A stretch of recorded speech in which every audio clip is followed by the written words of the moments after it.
Bonjour, chers amis. Ce n'est pas un hasard si vous regardez cette vidéo aujourd'hui. Je crois que le Saint-Esprit vous a guidé ici pour une raison divine.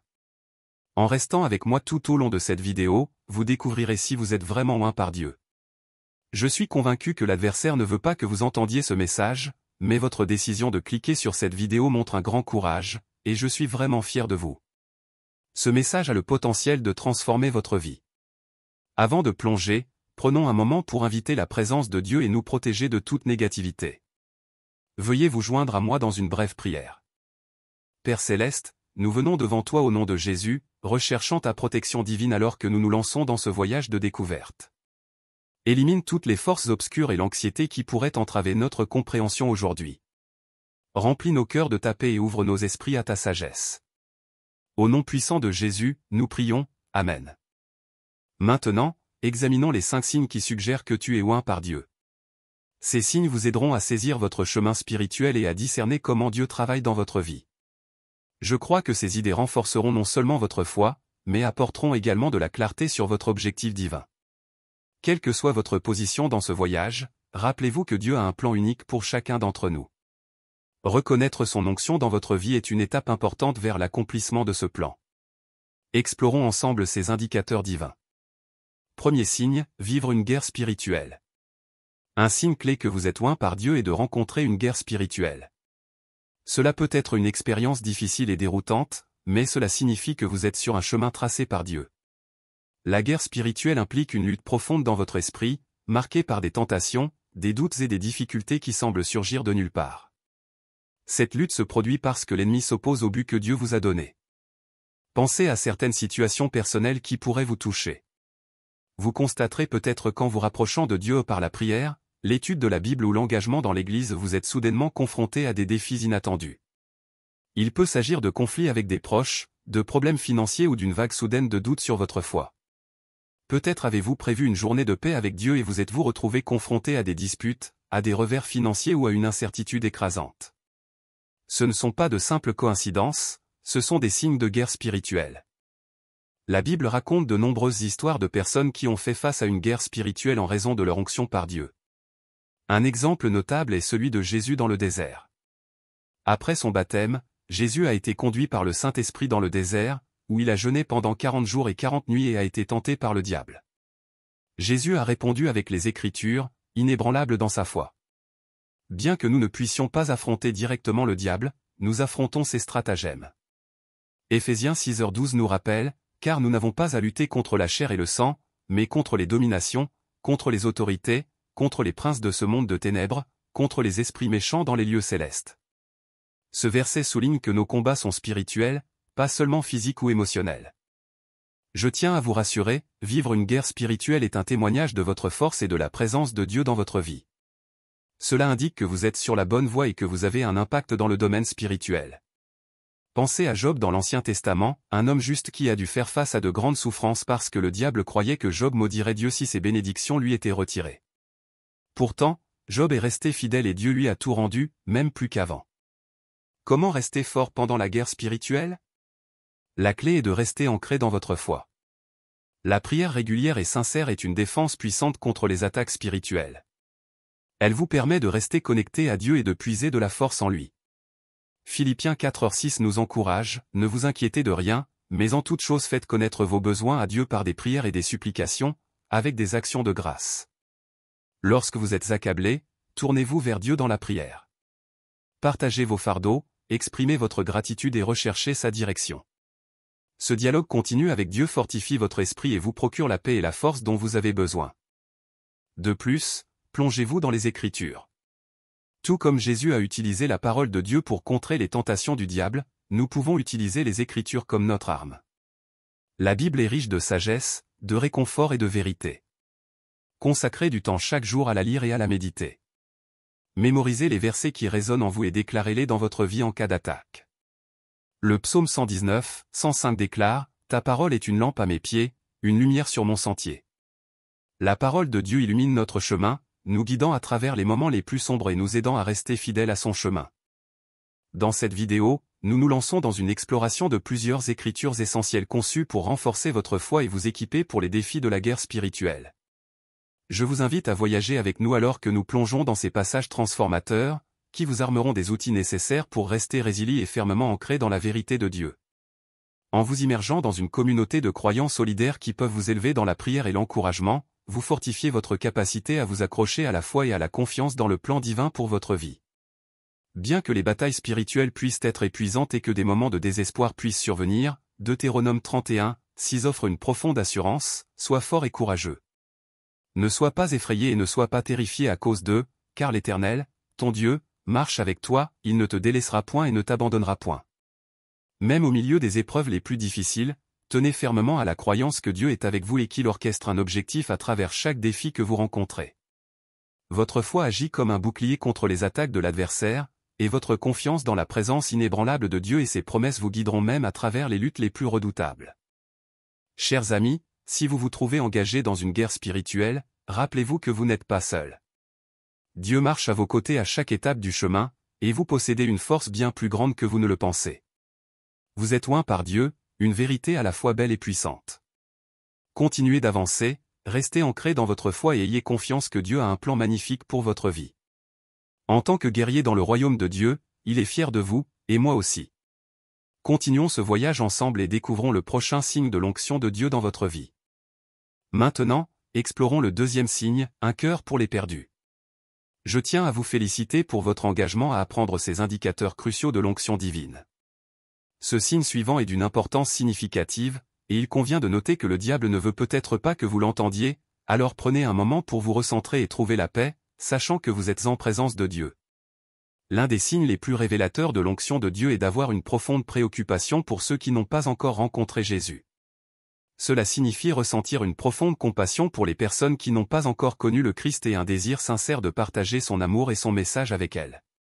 Cette passion est une manifestation du Saint-Esprit qui travaille en vous, vous dirigeant vers l'accomplissement de la grande mission. Pensez à des expériences personnelles qui peuvent résonner en vous. Peut-être avez-vous ressenti une profonde tristesse en observant d'autres personnes qui luttent sans foi. Peut-être avez-vous été poussé à tendre la main à un voisin, à un ami ou même à un inconnu pour partager l'amour du Christ. Vous avez peut-être ressenti une forte envie de vous engager dans le service communautaire ou dans des missions. Ces sentiments ne sont pas de simples coïncidences, ils sont des signes clairs de l'onction de Dieu dans votre vie, vous poussant à être un phare de lumière dans un monde de ténèbres.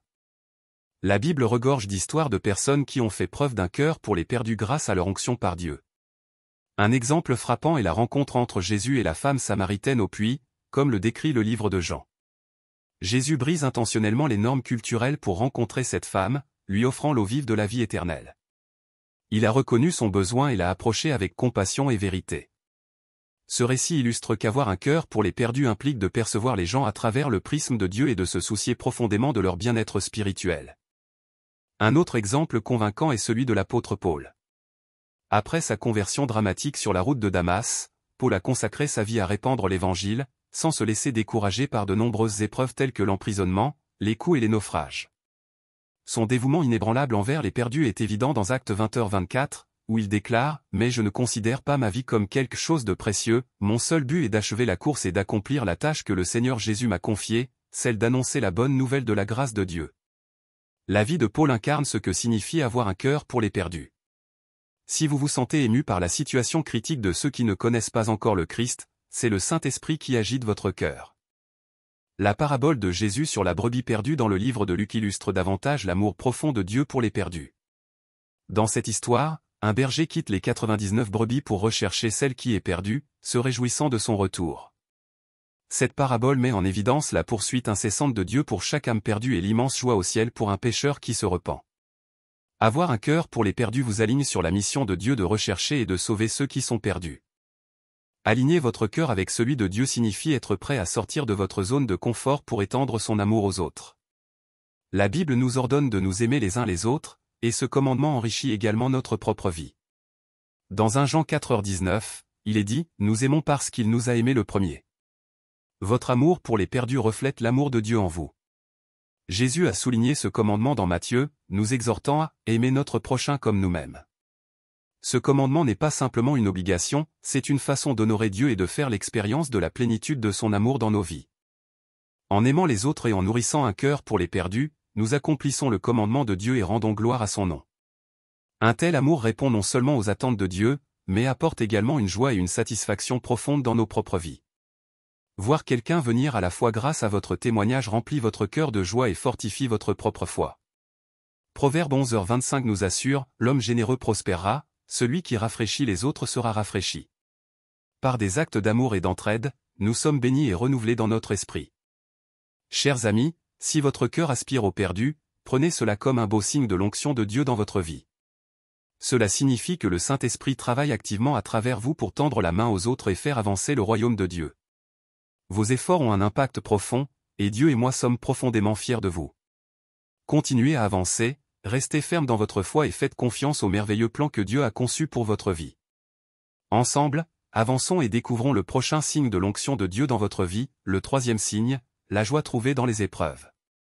Je suis immensément fier de vous pour rester engagé dans ce voyage de découverte des signes de l'onction divine. Aujourd'hui, nous explorons un signe particulièrement profond et parfois surprenant, trouver la joie au milieu des épreuves. C'est une puissante affirmation de la présence de Dieu dans votre vie et une indication claire de son onction. Ressentir de la joie dans les épreuves ne signifie pas que nous nous réjouissons de la souffrance ou que nous trouvons le bonheur dans les difficultés. Cela signifie plutôt que nous pouvons atteindre un profond sentiment de paix et de joie, en comprenant que Dieu est avec nous, utilisant ces épreuves pour notre croissance et sa gloire. Il s'agit de voir ces défis comme des opportunités pour Dieu d'agir en nous et à travers nous. Pensez à certaines situations personnelles qui pourraient vous toucher. Vous avez peut-être été confronté à des défis importants, comme la perte d'un emploi, une maladie grave ou une relation tendue. Au cours de ces moments, vous vous êtes peut-être senti dépassé et vous vous êtes demandé pourquoi de tels événements se produisaient. Cependant, en vous tournant vers Dieu, vous avez peut-être connu un changement de perspective. Au lieu d'être submergé par l'anxiété et la peur, vous avez découvert des moments de paix et même de joie. Vous avez vu la provision de Dieu, le réconfort et le soutien de ceux qui vous entourent.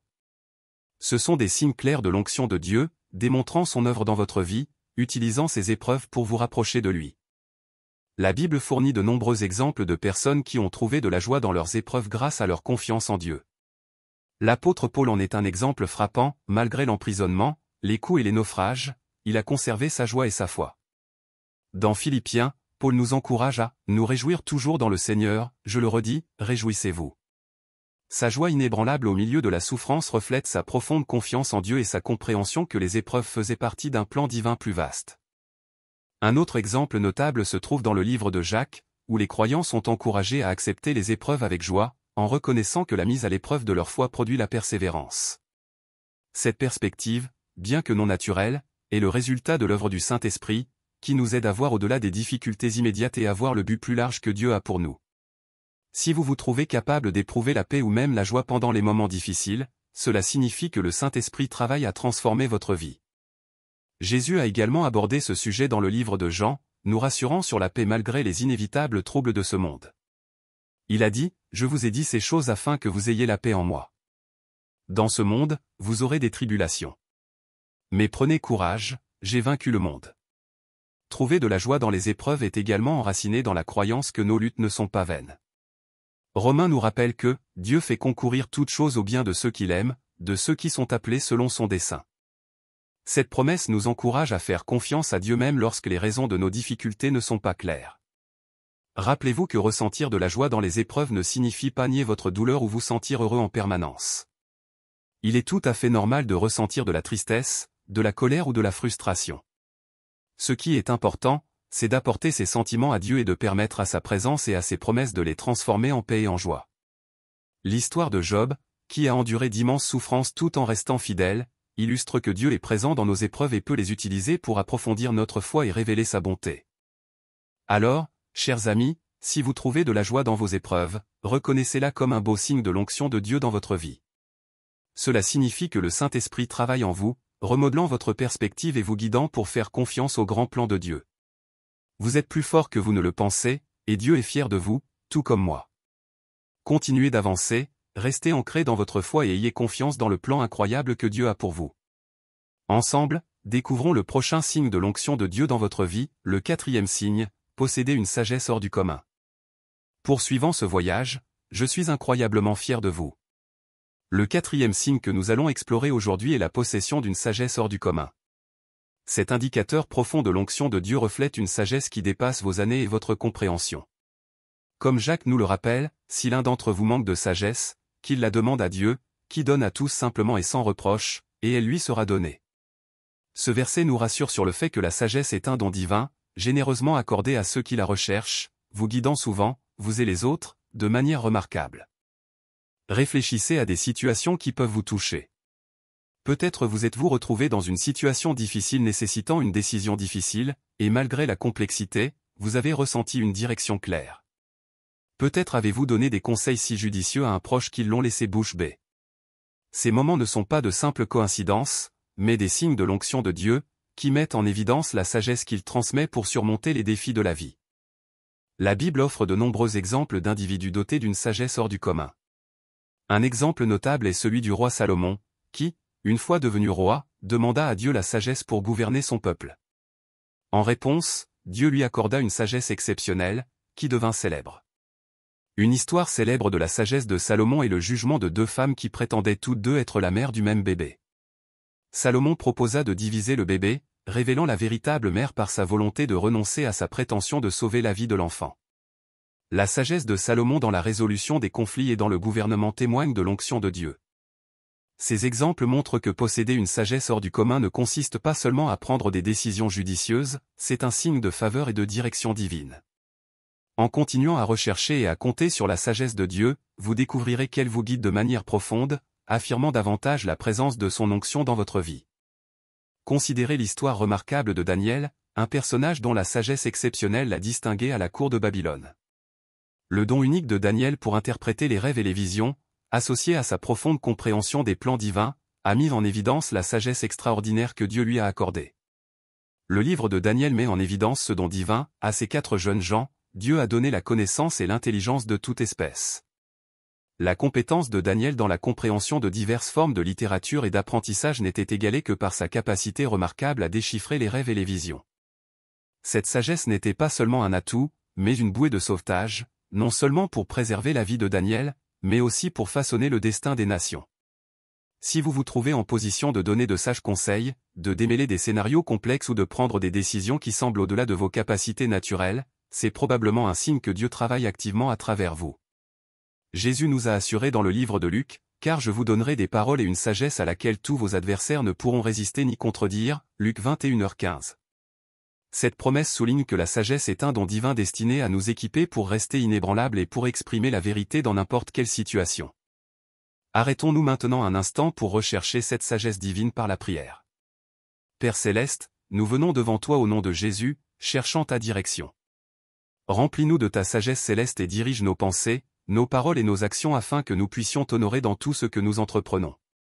Accorde-nous la clarté pour discerner ta volonté et prendre des décisions qui s'alignent sur ton plan divin. Accorde-nous la sagesse nécessaire pour surmonter les défis de la vie et pour être un phare de lumière et de direction pour ceux qui nous entourent. Nous exprimons notre gratitude pour la sagesse et la compréhension que tu nous accordes généreusement. Au nom puissant de Jésus, nous prions, Amen. Chers amis, posséder une sagesse extraordinaire est un profond témoignage de l'onction de Dieu sur votre vie. Cela signifie que le Saint-Esprit travaille en vous, accordant une perspicacité et une clarté qui dépassent la compréhension humaine. Votre force en présence de Dieu est évidente, et lui et moi sommes immensément fiers de vous.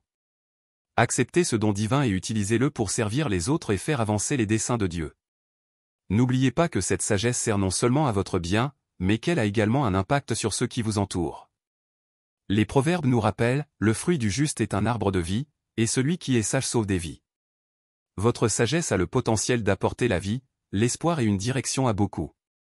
Continuez à avancer avec foi, restez ancrés dans vos croyances et faites confiance au merveilleux plan de Dieu pour votre vie. Vous êtes un exemple brillant de la sagesse et de l'amour de Dieu, et cela constitue un puissant témoignage de son onction dans votre vie. Alors que nous avançons ensemble, explorons le 5e et le plus important signe de l'onction de Dieu, être témoin d'événements miraculeux. Je suis profondément honoré par votre parcours avec moi à travers ces signes de l'onction divine. Le 5e indicateur dont nous discutons aujourd'hui est le fait d'être témoin ou de participer à des miracles, une puissante manifestation de la présence et de l'action de Dieu dans votre vie. Ces événements miraculeux, bien que parfois surréalistes ou trop incroyables pour être crus, sont des affirmations claires de l'onction de Dieu et de son œuvre puissante à travers vous. Dans le livre des Actes, nous trouvons des récits des apôtres accomplissant de nombreux signes et prodiges par la puissance du Saint-Esprit. Acte 2h43 décrit l'émerveillement qui a rempli tout le monde en observant les nombreux prodiges et signes accomplis par les apôtres. Réfléchissez à des expériences personnelles auxquelles vous pourriez vous identifier. Vous avez peut-être été témoin d'une guérison miraculeuse, que ce soit dans votre propre corps ou chez quelqu'un pour qui vous avez prié. Vous avez peut-être vu la provision de Dieu dans des circonstances apparemment impossibles, comme des miracles financiers ou une protection dans des situations périlleuses. Vous avez peut-être même fait partie d'un groupe de prière où la présence indéniable du Saint-Esprit a provoqué des changements miraculeux. Ces cas ne sont pas aléatoires, ce sont des signes puissants de la présence et de l'action de Dieu dans votre vie. La Bible regorge de récits d'événements miraculeux qui révèlent la puissance de Dieu. Un exemple frappant est l'alimentation des 5000 personnes avec seulement 5 pains et 2 poissons. Dans le livre de Matthieu, nous voyons comment Jésus a remercié pour les pains et les poissons et les a distribués à la foule. Tout le monde a mangé à sa faim et les disciples ont recueilli 12 paniers de reste. Ce miracle a non seulement répondu aux besoins physiques des gens, mais a également mis en évidence la puissance divine et la compassion de Jésus. Un autre exemple frappant est l'histoire de Pierre et Jean guérissant un homme boiteux de naissance. Dans le livre des Actes, Pierre a ordonné à l'homme, au nom de Jésus-Christ de Nazareth, marche. Instantanément, les pieds et les chevilles de l'homme sont devenus forts, il s'est levé d'un bond et a commencé à marcher, glorifiant Dieu. Ce miracle a étonné les spectateurs et a donné à Pierre l'occasion de partager l'Évangile. Si vous avez été témoin ou avez participé à de tels miracles, c'est une puissante confirmation de l'œuvre de Dieu à travers vous. Les paroles de Jésus dans le livre de Marc l'affirment, « Voici les signes qui accompagneront ceux qui auront cru, en mon nom, ils chasseront les démons, ils parleront de nouvelles langues, ils saisiront des serpents dans leurs mains, et s'ils boivent du poison mortel, ils ne leur feront aucun mal, ils imposeront les mains aux malades, et les malades seront guéris. » Ces assurances de Jésus nous rappellent que les signes miraculeux font partie intégrante de la vie d'un croyant. Le fait d'être témoin de miracles témoigne de votre force spirituelle et confirme que la puissance de Dieu est à l'œuvre à travers vous. C'est une source de fierté, car cela montre que vous avez un impact significatif dans le domaine spirituel et dans la vie de ceux qui vous entourent. N'oubliez pas que les miracles ne sont pas seulement pour votre bénéfice personnel, mais pour la gloire de Dieu. Ils servent de signes qui dirigent les autres vers lui et renforcent la foi de celui qui les reçoit et des témoins. Dans le livre de Jean, de nombreux miracles de Jésus ont été accomplis non seulement pour répondre à des besoins immédiats, mais pour révéler son identité et attirer les gens à la foi. Par exemple, dans Jean 11, Jésus a ressuscité Lazare d'entre les morts, amenant beaucoup de gens à croire en lui. Mes amis, si vous avez été témoin d'événements miraculeux, reconnaissez un beau signe de l'onction de Dieu dans votre vie. Cela indique que le Saint-Esprit travaille à travers vous pour manifester la puissance et l'amour de Dieu. Vos expériences de miracles ne sont pas seulement une bénédiction pour vous, mais aussi un puissant témoignage pour ceux qui vous entourent. Continuez à partager ces moments, vivez dans la foi et laissez Dieu travailler à travers vous. Vous êtes un témoignage de sa puissance et de son amour, et le fait d'être témoin de miracles réaffirme votre objectif et votre direction. Dieu a un plan merveilleux pour votre vie, et les miracles sont un signe clair que vous suivez le chemin qu'il a tracé pour vous. Merci, chers amis, de vous joindre à moi aujourd'hui pour explorer ces 5 signes significatifs de l'onction de Dieu. J'espère que cette discussion vous a apporté des encouragements et de la clarté sur la manière dont Dieu travaille dans votre vie. Si ce message a trouvé un écho chez vous ou si vous avez reconnu l'un de ces signes dans votre propre vie, veuillez partager vos expériences dans les commentaires ci-dessous. Si vous avez besoin de prière, n'hésitez pas à nous le faire savoir, nous sommes une communauté ici pour nous soutenir et nous élever les uns les autres. Si ce n'est pas déjà fait, veuillez vous abonner à la chaîne pour rester informé de notre futur contenu. Merci encore une fois d'avoir regardé. N'oubliez pas que vous êtes forte en présence de Dieu et profondément aimée.